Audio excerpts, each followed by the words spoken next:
So today we are talking about the popliteal fossa, which is a diamond shaped area or a depression behind your knee.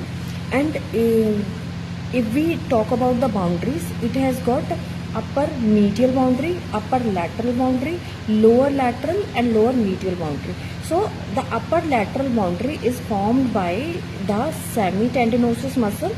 So it is named because it looks like tendon, and then beneath that we have this membranous muscle, the semimembranosus, and the superior lateral boundary is formed by the tendon of your biceps femoris. So this is your biceps femoris muscle.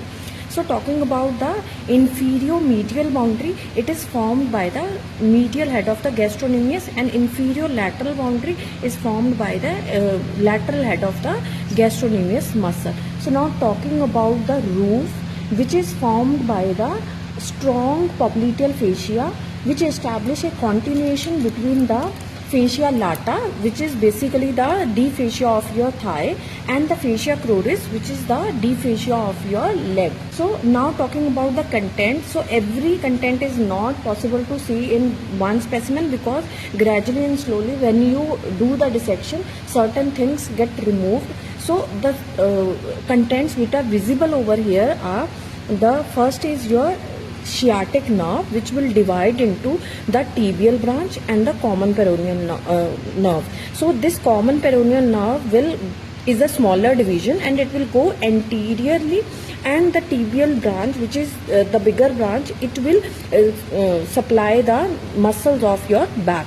So this is going into the muscles of your back, or it can be seen between the two heads of the gastrocnemius muscle. So then we have the termination of small saphenous vein, which I don't think is visible over here. Then we have the popliteal artery, so which is the continuation of your femoral artery from the anterior aspect. And other than that, we have the posterior femoral cutaneous nerve, genicular branch of posterior division of obturator nerve, and few lymph nodes, and this area is filled with fat pad. So we had to remove that fat in order to see the things. Then talking about the floor. The floor is formed by the popliteal surface of femur. So deep down, the structure will have the lower surface of the femur. Then we have the oblique popliteal ligament, so which is not again visible over here.